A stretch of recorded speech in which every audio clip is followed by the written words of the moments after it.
Welcome back. तो आज हम किस कंट्री के बारे में बात करने जा रहे हैं, किस कंट्री के आपको वर्क वीजा के बारे में बताऊंगी, अप्लाई करने के बारे में बताऊंगी, किस कंट्री का वीजा आप कैसे अप्लाई कर सकते हैं, कौन सी कंट्री है जिसका वीजा आप इजीली अप्लाई कर सकते हैं और उसकी वीजा रेशो भी बहुत ज्यादा अच्छी है। जी हाँ, आज हम बात करने वाले हैं स्विट्जरलैंड के बारे में, स्विट्जरलैंड के वर्क वीजा के बारे में। It's a very beautiful country, एक बहुत खूबसूरत कंट्री है, लेकिन थोड़ा एक्सपेंसिव है। यहाँ के थोड़े अखराजात भी ज्यादा है, लेकिन देखा जाए तो वेजेस भी ज्यादा है, सैलरी पैकेजेस पे भी अच्छी है। और आज हम इसके बारे में बात करेंगे, इसकी रिक्वायरमेंट्स के बारे में बात करेंगे, इसके वीजा के बारे में बात करेंगे, long term visa, short term visa, each and everything आज इस वीडियो में हम डिस्कस करेंगे। और इसकी जॉब्स कैसे अप्लाई करेंगे, वर्क परमिट आप कैसे हासिल करेंगे, ये सारी बातें, ये सारी डिटेल्स जो सी आज इस वीडियो में हम शेयर करेंगे। तो चलते हैं अपने टॉपिक की तरफ। और उससे पहले अगर आपने अभी तक मेरा चैनल सब्सक्राइब नहीं किया तो मेरे वीडियो को लाइक करें, शेयर करें और चैनल को सब्सक्राइब करें। It's a very beautiful country और इसकी जो वीजा रेशो है वो भी 85% से 90% है। जो सक्सेस रेशो है वो इस टाइम 85% टू 90% जा रही है। और स्विट्जरलैंड में एक आम से आम बंदा भी कितना कमा सकता है, स्विट्जरलैंड में अगर एक आम से आम बंदा भी है वो भी ऑलमोस्ट पाकिस्तानी 10 लाख जो है वो इजीली अर्न कर सकता है। वीक में वो कितनी देर काम कर सकता है, वीक में वो 42 आवर्स जोन है वो काम कर सकता है। वीक में वो कितने आवर्स काम कर सकते हैं, एक वीक में वो 42 आवर्स जो है वो काम कर सकता है ओवर टाइम। और अगर वो ओवर टाइम करता है तो ओवर टाइम में उसकी अर्निंग इससे भी ज्यादा हो सकती है। पर आवर एक नॉर्मल बगैर एक्सपीरियंस के जो आमतौर पे वेटर या लेबर होते हैं उनकी वो कितने अर्न कर सकते हैं पर 30 to 40 फ्रैंक जो है वो इजीली अर्न कर सकते हैं। वो पर्सन हैं जिनके पास ना एजुकेशन है और ना ही उनके पास कोई स्किल है, वो इतना इजीली अर्न कर सकते हैं। वो ये लेबर, कंस्ट्रक्शन, फैक्ट्रीज में पैकिंग, फूड पैकिंग वगैरह में जो उनसे है वो ये लोग आ जाते हैं। और इसकी जो मैक्सिमम सैलरी है वो भी बहुत ज्यादा हाई है। मैक्सिमम सैलरी किन लोगों की हाई है, जो जिनके पास डिप्लोमास है, एजुकेशन है, स्किल है, डॉक्टर हो गए, इंजीनियर हो गए, या ये जो जिनके पास और स्किल्स होती हैं, टीचिंग का भी स्कोप बहुत ज्यादा है। ड्राइविंग में आ जाए तो ड्राइविंग की जॉब्स भी हैं, बार्बर की जॉब्स हैं।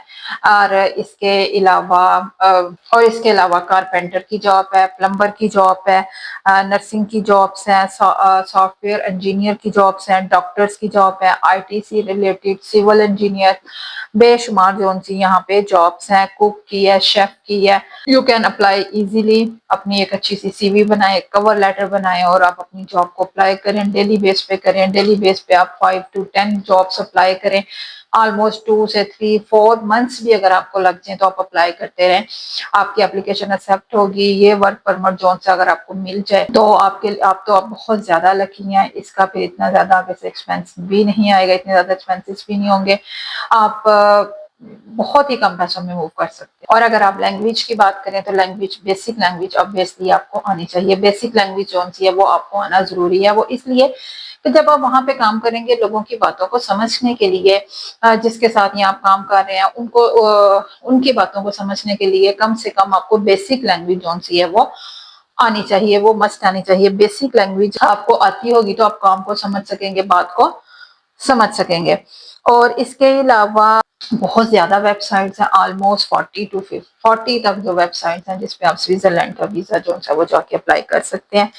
इसमें देखते हैं कौन कौन से वीजा हैं। एल परमिट है, शॉर्ट टर्म वीजा है, ये valid for up to 1 year. ये शॉर्ट टर्म वीजा भी वैलिड है 1 ईयर से ज्यादा। बी परमिट है, लॉन्ग टर्म परमिट है, valid for more than 1 year, 1 year से ज्यादा जो ये वैलिड है। एप्लीकेशन प्रोसेस, अब देखते हैं इसका एप्लीकेशन प्रोसेस क्या है। Get a job offer, job offer आपने हासिल करना है। जॉब ऑफर आपने कैसे लेना है वो ऑब्वियसली आपको पता है कि आपने सीवी बनानी है, कवर लेटर बनाना है और अप्लाई करना है। और इन केस अगर आपको सीवी, योर पास सीवी और कवर लेटर बनवाना है तो then you can contact with me. Job apply करवाना है then you can contact with me. Screen पे मेरा व्हाट्सएप नंबर है, मेरे व्हाट्सएप के नंबर पे मुझसे कॉन्टेक्ट कर सकते हैं। इसके एप्लीकेशन प्रोसेस का सेकंड आ जाता है employer submission. Your employer submit the necessary documents to the cantonal immigration office. ये इसका आगे थर्ड पॉइंट आ जाता है। Cantonal approval, the cantonal authorities review and approve the application. Visa application, you apply for a visa at the Swiss embassy or consulate in your home country, जो भी आपकी home country में होगी. Receive your visa, और जब आपको visa receive हो जाता है, once approved you receive a visa, then आप अपना जो पासपोर्ट है वो रिसीव कर सकते हैं जाके. अब देखिए आपका वीजा लगा है या नहीं लगा, इसका प्रोसेसिंग टाइम क्या है. इसका प्रोसेसिंग टाइम है 8 to 12 वीक्स जो है. और इसमें वर्किंग डेज अगर मैं देखा जाए तो सैटरडे संडे आप होता है, उस चीज को आप बीच में से निकाल दिया जाए करें तो ऑलमोस्ट 2 मंथ्स का टाइम फिर भी आ जाता है. तो अब देखते हैं कि स्विट्जरलैंड में आपने जॉब्स कैसे अप्लाई करनी है, कौन कौन सी वेबसाइट्स पे जाना है, कौन कौन सी आप वेबसाइट्स पे जाएंगे और जॉब अप्लाई कर सकते हैं. इसकी एज लिमिट 20 to 45 50 इतनी एज लिमिट होती है. 50 के बाद थोड़ा जरा मुश्किल हो जाता है कि आपकी वर्क के हवाले से एप्लीकेशन एक्सेप्ट हो. हाँ, अगर तो आप विजिट पे जाना चाह रहे हैं तो उसमें अगर आपकी एज ज्यादा है तो देन एप्लीकेशन जो उनसे आपके एक्सेप्ट होने के चांस बहुत ज्यादा होते हैं. लेकिन अगर आप वर्क पे जा रहे हैं तो वर्क में अगर आपकी एज कम है तो एप्लीकेशन एक्सेप्ट होने के ज्यादा चांस होते हैं. इन दोनों में ये डिफरेंस है. वर्क में ऑब्वियसली आपको जॉब ऑफर लेटर, आपकी CV, cover letter, work permit, इन चीजों की जरूरत होती है. आपको किसी भी किस्म की बैंक स्टेटमेंट की जरूरत नहीं होती. तो जब आप ये सारी चीजें कंप्लीट कर लेते हैं, वर्क परमिट इशू होता है, देन मजीद आपको डॉक्यूमेंट्स की जरूरत होती है. आपकी एफआरसी, मैरिड हैं तो MRC, health insurance, police character certificates, इन सब चीजों की आपको जरूरत होती है जो जो आपकी फाइल बनेगी, जो आपने आगे सबमिट करवानी होगी. तो चलिए देखते हैं कि अब आपने किस तरह जॉब लेनी है, कौन कौन सी वेबसाइट पे जाना है, कौन कौन सी वेबसाइट पे जाके आपने अपने सीवी और कवर लेटर को सबमिट करवाना है, कैसे आपने एप्लीकेशन सबमिट करवानी है, कैसे आपने अपना फॉर्म फिल करना है और कैसे इसको अप्लाई करना है. और अगर आपने मेरा चैनल सब्सक्राइब नहीं किया तो चैनल को सब्सक्राइब करें. और आप विजिट वीजा या वर्क वीजा हासिल करने के लिए स्क्रीन पर दिए गए मेरे व्हाट्सएप के नंबर पे.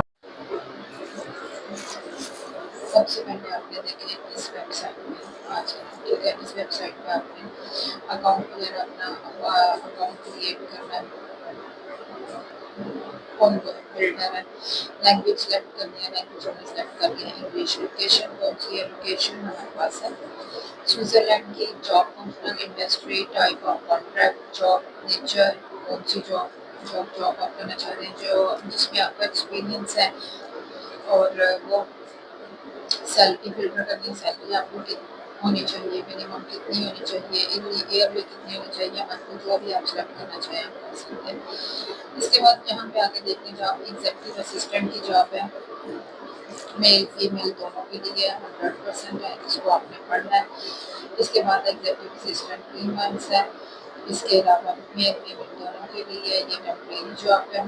एग्जीक्यूटिव असिस्टेंट की जॉब है, सीनियर एग्जीक्यूटिव असिस्टेंट की जॉब है, सीईओ एग्जीक्यूटिव असिस्टेंट्स की भी सारी जॉब्स हैं.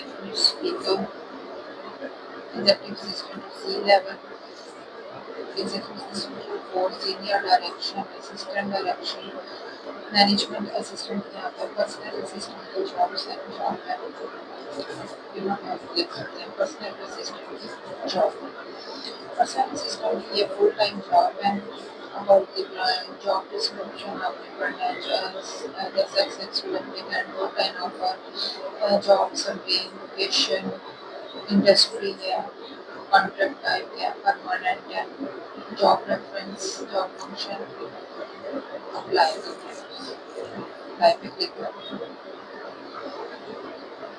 apply with CV, obviously आपने CV के साथ apply करें. यहाँ पे मैं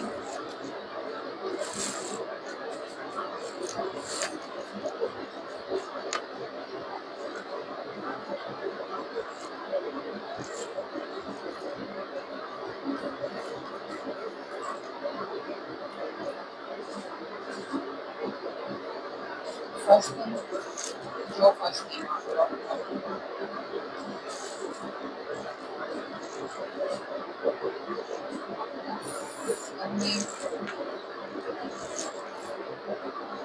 contact number,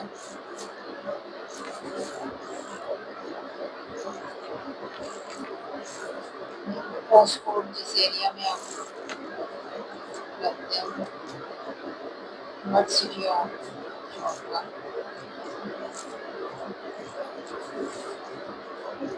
City of approximate city.